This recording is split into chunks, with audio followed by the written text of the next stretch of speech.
Meu povo, se tem uma coisa que eu olho a Bíblia e acho fantástico na Bíblia, é que a Bíblia, ela não esconde os defeitos das pessoas. A Bíblia trata a realidade como a realidade é. Não é à toa que dá para fazer muita novela com Bíblia, porque tem muita história e muita fragilidade sendo colocada, porque a vida é isso. A Bíblia não esconde as mazelas das famílias, a Bíblia não esconde, os pecados, a Bíblia não esconde as virtudes também. A Bíblia não é um livro de super-heróis. A Bíblia não é um livro que contém mulheres maravilhosas apenas. Mas a Bíblia é um livro que contém mulheres e homens e pessoas com toda a sua fragilidade, com toda a sua beleza, com tudo que as pessoas são e que nós somos, porque nós somos também uma mistura de tudo isso. Nós somos uma mistura de tudo isso. E hoje a gente vai falar um pouco sobre os tipos de mãe. E eu destaquei aqui algumas mães para trazer aqui para a nossa reflexão. E quando eu for falar aqui sobre os tipos de mãe, não quer dizer que existe uma mãe que é assim, tipo de mãe, a mãe feito H, a mãe feito não, mas para cada mãe dessa, a gente pode lembrar uma faceta, sabe, mãezinha? Uma faceta sua. A gente pode lembrar, você pode se identificar e dizer, eu me identifico com essa realidade dessa mãe. Ou algum filho pode dizer, a minha mãe, ela tem essa característica, ou a minha mãe teve essa característica. E talvez você identifique coisas que você precisa valorizar, talvez você identifique coisas que você precisa mudar. E quando eu falo de arquétipos, é porque são personagens bíblicos reais, mas que traz essa coisa de que a gente consegue, lendo a história dessas mulheres, a gente consegue se identificar plenamente. Não só apenas as mães, tá?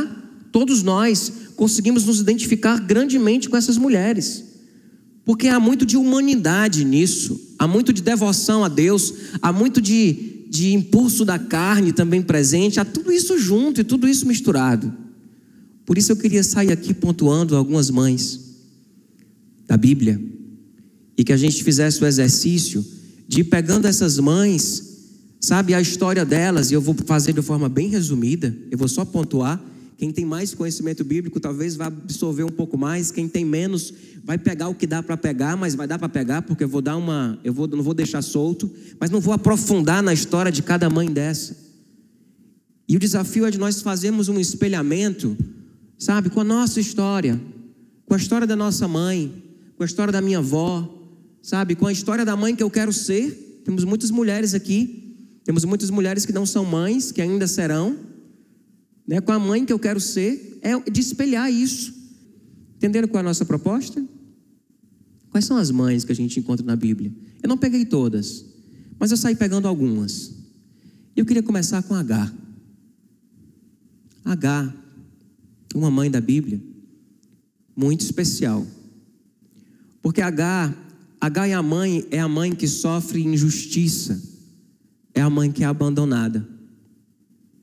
Vocês conhecem a história de Abraão? E Abraão, Sara custou engravidar, e Sara resolveu colocar a serva dela para deitar com Abraão, e nasceu um filho, Ismael. E na hora que o filho nasceu e Sara viu o filho dela, de H, da serva dela, e Abraão se apegando ao filho, ela teve ciúme e quis mandar ela embora, e ela foi embora. Essa mãe, ela está no deserto, ela está, refugiada com seu filho, fruto de injustiça, fruto de abandono. E por que eu estou começando por H? Eu não sei, mas porque existem muitas mães que sofrem essa injustiça. Existem muitas mães, que enfrentam situações, às vezes na vida, de muita dor, de muito abandono, que muitas vezes se veem sozinhas com seu filho, sem saber o que fazer. E quando a gente olha para H não é simplesmente uma mulher que existiu, mas ela representa muitas mães que hoje sofrem com a injustiça e que estão com seus filhos, às vezes num deserto da vida, sem saber o que fazer. Talvez não seja o seu caso, ou talvez você já tenha, algum momento da sua vida, ter vivido algo parecido com o que Agar viveu. Agar estava lá, foi usada para um capricho, para realizar um sonho. De repente aquilo se reverteu e ela foi abandonada. Quantas mães que sofreram isso, que foram abandonadas? Quantas mães que se viram numa situação onde está eu e o meu filho aqui agora, o que eu vou fazer da minha vida? Existem mulheres e mães que viveram e vivem o que Agar viveu. Uma outra mãe é a mãe viúva do azeite e a mãe viúva da farinha. A viúva da farinha, entenda, é a história da farinha, a mulher viúva da história da farinha e a do azeite. A história da farinha é com Eliseu, é um milagre. As duas falam de um milagre da provisão. Elas estavam lá com o filho dela, as duas, e as duas, uma não tinha pouca farinha e o outro tinha pouco azeite, e esses profetas chegaram na casa delas, e ali teve o milagre da provisão. Vivemos em um país muito desigual, muito injusto. Eu não tenho como passar pelo Dia das Mães sem pensar nas mães que não sabem se vão ter o que dar de comer para os seus filhos quando amanhecer. Isso é uma dor que só quem já passou tem noção. Eu não tenho noção do que seja isso, porque eu nunca passei. Mas existem muitas mães no nosso Brasil que não estão comemorando o Dia das Mães, recebendo presente, flores, chocolate, café da manhã. Existem muitas mães no nosso país que são como aquelas viúvas que estão ali com seus filhos, que se o profeta não chegasse, não fizesse um milagre, a farinha ia acabar, o azeite ia acabar e ela não ia ter o que fazer. A Bíblia não esconde essas mães. A Bíblia revela essas mães, porque essas mães existem. Essas mães são reais e nós precisamos orar por elas. A outra mãe é Sara. Sara foi a mulher de Abraão, estéril, que diante da promessa, a promessa demorou, e ela quis fazer o quê? Ela quis dar um jeitinho, mexer os pauzinhos para poder manipular as coisas, para poder fazer o que tinha que ser feito. Ela chega e diz: não, está demorando esse negócio, eu já sou velha, meu marido está velho, essa promessa está demorando a chegar, eu vou dar meu jeito. Mães, as mães têm muito disso, né? As mães têm muito disso, assim, de dar o jeito dela, né? De ir lá resolver, mexer nas coisinhas, falar com um, ligar para o outro, né? Eu lembro da minha avó tinha uma coisa de sair ligando para contornar as situações, de sair ligando para um, ligando para o outro, para poder, ou estavam brigados, estavam sem se falar, alguma coisa assim, e ela ia, resolvendo, né? Ela ia tentando ajeitar, às vezes atrapalhava, piorava tudo, né? Quando eu olho para Sara, será que a intenção de Sara foi ruim? A gente carrega tanto em cima de Sara, né? Sara estava querendo resolver, Sara estava querendo fazer a coisa andar. É tipo assim, está demorando, esse homem está parado aqui, peraí, vamos fazer alguma coisa. Peraí, tive uma ideia, minha serva tal, aí meteu os pés pelas mãos, né? Meteu os pés pelas mãos. Quantas mães eu já vi tentando ajudar e atrapalhando, mas estava tentando ajudar. Quantas mães eu já vi tentando fazer, o serviço de Deus, tentando fazer o serviço de Deus na vida dos seus filhos. Então, mãe Sara não está tão distante, às vezes, do que bate no coração da gente, querendo fazer o serviço de Deus na vida dos filhos, na vida da família, na vida de tudo, porque foi isso que Sara quis fazer. Sara disse assim: Deus, o senhor está fraco, sai que eu resolvo. Sai que eu resolvo, eu vou dar meu jeito. Isso é muito presente, né, na nossa vida, na nossa família. E as mulheres, né, as mães, por aquilo que traz na maternidade, né, de estar ali muito atenta a todos os detalhes, né, e de querer, resolver a situação. Por vezes a gente corre o risco, mães, de se tomar o lugar de Deus, de passar na frente e da tentativa de ajudar, às vezes a gente atrapalha. É tão difícil esperar, não é? É tão difícil ficar parado esperando Deus fazer o que Ele disse que ia fazer. A gente quer se meter na frente e quer resolver a parada. E foi isso que Sara quis fazer.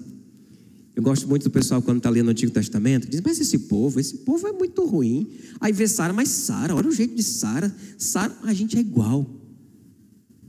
A gente é igual. A gente tem a mesma insegurança, tem os mesmos medos. Nós não somos diferentes do povo hebreu em toda a sua peregrinação. Nós cometemos os mesmos erros, os mesmos pecados, as mesmas inseguranças, as mesmas murmurações, as mesmas tentações de assumirmos o lugar de Deus, como Sara fez.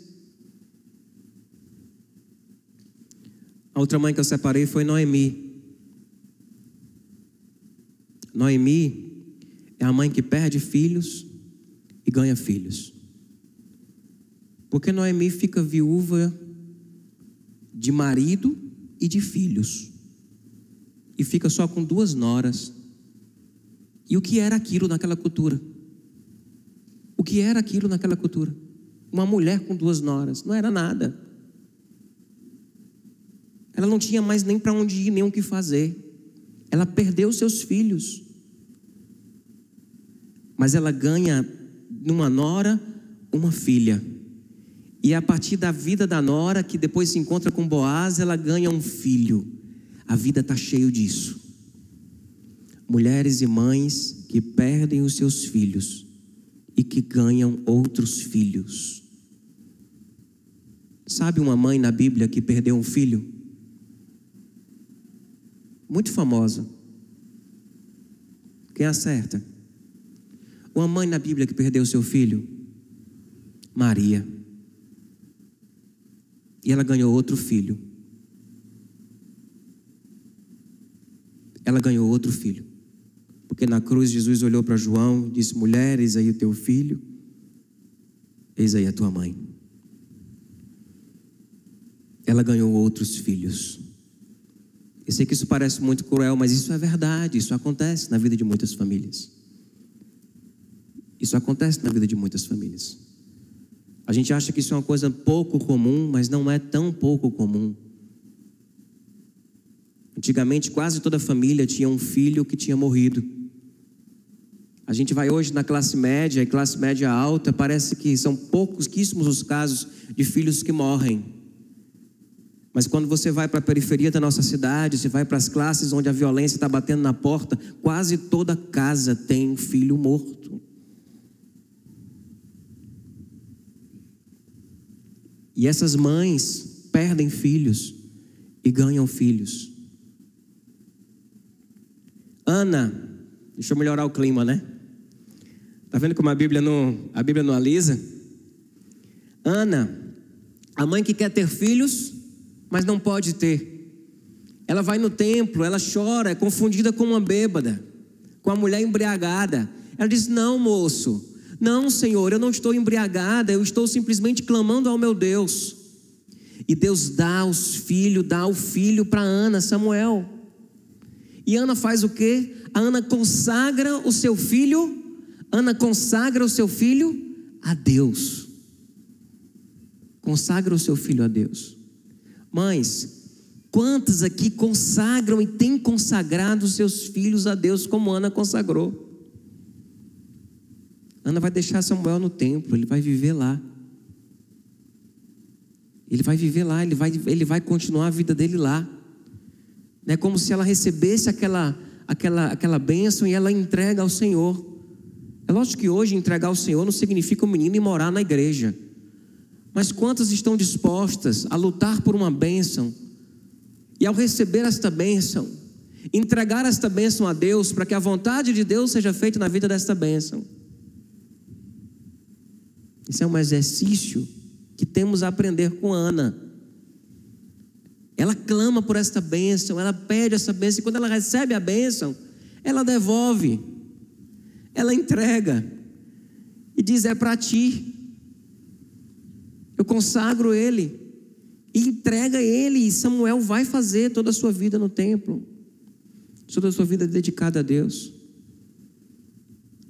Rebeca, a mãe que mente para ajudar o preferido. Essas coisas existem. A mãe que mente para ajudar o preferido, que faz toda a artimanha, que cria todo o cenário para enrolar ali o pai, o direito de primogenitura. E quanta confusão foi dada na família por causa disso. Eva, a mãe de filhos que se matam. E nós temos isso na realidade, não do matar, embora tenha, mas quantas mães de filhos que não se dão, de filhos que não se encontram, de filhos que não se abraçam, de filhos que estão disputando, não ao fio da espada, mas ao fio de uma espada talvez muito mais feroz que a nossa própria língua. O sofrimento de uma mãe de ver 2 filhos se degladiando. A gente, quando pensa em Eva, não se toca disso, né? De que isso é uma dor de uma mãe, de 2 filhos, Caim e Abel, que se matam por causa de uma disputa, de uma discordância, de uma inveja, ou do que quer que seja. Maria, a mãe de um filho cheio de propósito. Como é complicado ser mãe de um filho que vem com uma missão clara nessa terra para viver. Como é complicado ser mãe de um filho, sabe, que com 12 anos está dizendo: eu vim fazer a vontade do meu pai. Que está abraçando as pessoas que sofrem na rua, que está curando pessoas, que está pregando o reino, que está como ser mãe desse menino. Como ser mãe desse menino que acha que vem para a vida e você percebe cheio de propósito, cheio de engajamento. E às vezes essas mães talvez quisessem que os seus filhos fossem mais simples, que eles simplesmente vivessem, mas eles têm uma pulsão de chamado, de vontade de mudar o mundo, de transformar a vida das pessoas, de fazer diferença no lugar onde eles vivem. Como é difícil ser mãe desses filhos. Essas mães existem. O que falar de Maria, que é a mãe de um filho cheio de propósito? Você crê que o seu filho também é cheio de propósito? Joquebede é a mãe de Moisés, a mãe que abre mão de ter o filho com ela para que ele viva. Joquebede coloca Moisés num cesto e bota no rio para que ele fosse criado como egípcio. E depois dá um jeito da irmã ir lá cuidar, e de vez em quando ela conseguiu até ver o filho. Mas uma mãe que abriu mão de ter o filho com ela para que o filho viva. Aninha, no ano passado, a Aninha pregou no Dia das Mães, e a Aninha falou aqui, uma das coisas que a Aninha falou muito foi justamente sobre isso, né? A dificuldade que às vezes que as mães têm de deixar com que os filhos partam, para que eles vivam, para que eles façam a sua história. Que os filhos não são criados para estar o tempo todo com as mães, mas eles são criados eles deveriam ser criados para partir, para viver a vida deles. E muitas vezes, como é difícil colocar o filho da gente num cestinho e colocar na correnteza do rio e deixar o rio levar, mesmo que ali você saiba que existe uma possibilidade de algo a viver, mas o controle não é absoluto. Você abre mão daquilo. É melhor ele bem do que ele comigo. E às vezes tem mães que não sabem fazer esse movimento, que querem um filho mal ou bem comigo. É melhor ele bem, é melhor ele vivo do que ele comigo. A mãe de Tiago e João, que chega para Jesus e diz: Jesus, quero te fazer um pedido. Ele diz: o que tu queres que eu te faça, mulher? Diz: quando o Senhor chegar no seu reino, coloca o meu filho à tua direita e o outro à tua esquerda. E mais uma vez a gente julga tanto essa mãe, mas nós não somos tão diferentes dela, porque nós queremos o melhor para os nossos filhos.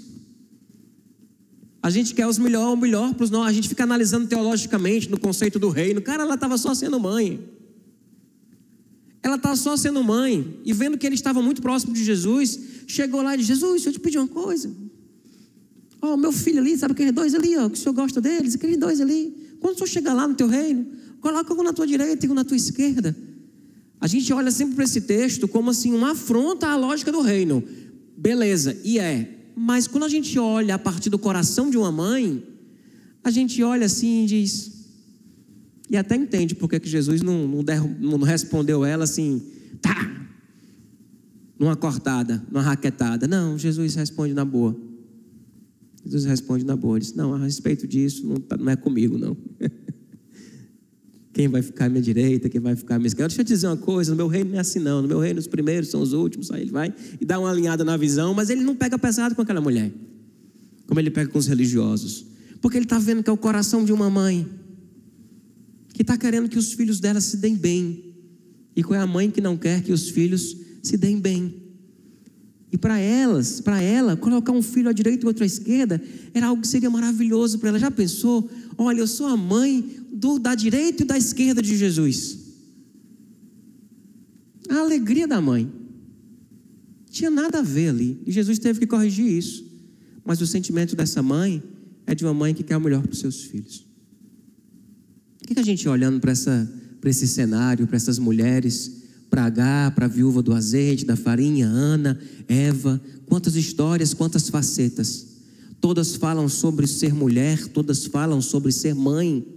E o que envolve a maternidade, e o que envolve também a paternidade, porque muito disso se cruza com a paternidade. E sabe que nós podemos perceber que todas elas são especiais. Aquelas que a gente pode dizer assim, sabe? Até aquela mãe que está ali preferindo o filho e tal, a gente olha assim, como é que a pessoa faz um negócio desse? Mas há o erro, há o pecado, mas há o afeto. Há uma tentativa de amar, mesmo que esse amor esteja adoecido. Todas elas, no seu perfil, no seu jeito, são especiais. Também é verdade que todas elas são falhas. Todas elas são falhas. Não tem nenhuma mãe perfeita aqui. Tem nenhuma mãe perfeita retratada na palavra. Tem nenhuma mãe perfeita aqui nesse auditório. Não tem nenhuma mãe perfeita em casa assistindo essa palavra. Todas são falhas. E a gente estava no almoço hoje de Dia das Mães, e uma das palavras que minha tia trouxe foi perdão. Quanto nós precisamos perdoar. A gente vai no consultório de psicologia, né? O assunto mãe, ele é muito presente, né? Ele está muito ligado a muitas feridas, né? E até fica, né? Tudo é a mãe, né? Tudo é culpa da mãe. Mas é porque a mãe, ela tem um papel, ela tem um papel muito forte. E é aquilo que é muito forte, acaba tendo um poder de machucar muito grande. Mas todas as nossas mães, elas são falhas. Não tem mãe que não tenha falhado com o seu filho. Não tem mãe que, sabe, tem mãe que é mais sem noção, que chega lá pedindo para Jesus colocar um na direita e outro à esquerda, sabe, tem mãe que quer tomar o lugar de Deus para resolver as coisas e acaba metendo os pés pelas mãos, que nem Sara fez. Sabe, tem mãe, sabe, que está vivendo uma situação que ela não sabe o que fazer, porque está acabando a farinha, e no desespero, sabe, acaba cometendo coisas erradas e fazendo coisas de um jeito que não era para ter feito, sabe, como aquelas viúvas, como julgar aquelas viúvas, como falar de Noemi, como falar de Agar, que está no deserto, de repente abandonada com o filho. Todas são falhas, todas são falhas. Quando naquela música do Legião Urbana, né, do Renato Russo, diz: não culpe os seus pais por tudo, isso é um absurdo. Não culpe suas mães por tudo, isso é um absurdo. O que você vai ser quando você crescer? Nós somos essas mesmas pessoas falhas. Então eu queria dizer a você, mãe, se você não decorrer da sua história como mãe, você falhou como essas mulheres falharam, você assumiu o lugar de Deus que não era para você ter assumido, você manipulou uma situação, ou você não soube lidar com a falta de farinha, com a falta de azeite, te perdoa. Te perdoa. Você fez o que dava para fazer, você fez o que você tinha para entregar, você deu o que você tinha presente ali de recurso na tua mão, porque você é falha. Filhos, não carreguem essas mágoas tão profundas a respeito da mãe de vocês. Perdoem. Sabe que essa mãe, mesmo às vezes agindo sem noção, mesmo às vezes tentando costurar as coisas, mesmo às vezes fazendo pedidos absurdos para Papai do Céu, ela te amou. Ela estava tentando te amar com aquilo que ela tinha para entregar. E pode não ter sido a melhor coisa, mas era o que tinha para te entregar. E uma última coisa que eu queria destacar aqui nesta noite é que todas são cuidadas por Deus. Mãe, você é cuidada por Deus. Agar estava no deserto. Deus vai lá onde Agar está e diz: eu também vou dar uma promessa para o teu filho, porque Deus não desampara uma mulher desamparada. Aquelas viúvas estavam acabando a farinha e o azeite, e Deus foi lá fazer a obra. Ana estava estéril, e Deus foi lá e deu um filho para ela. Maria ia ficar sem filho, ia perder um filho, Deus providenciou um outro. Sara, mesmo tendo feito o que fez, Deus manteve a promessa e deu a ela o filho. Percebem? Então, mães, Deus tem cuidado de vocês. E filhos, Deus tem cuidado da mãe de vocês, e Deus tem cuidado de vocês como filhos. Naquilo que as mães de vocês não conseguiram cuidar, Deus tem cuidado de vocês. Sabe, a gente entender que, eu gosto muito do livro A Cabana, quando ele coloca Deus como uma mãe, como uma mulher negra, sabe, para retratar a figura de um Deus. Sabe que se Deus criou o homem e a mulher à sua imagem e semelhança, a gente pode dizer que Deus há muito de maternidade na pessoa de Deus derramado sobre nós. Muito de maternidade de Deus derramado sobre nós. E aquilo que a sua mãe não consegue fazer, filho, Deus, Ele tem sido essa pessoa que tem cuidado de você e tem suprido as suas necessidades.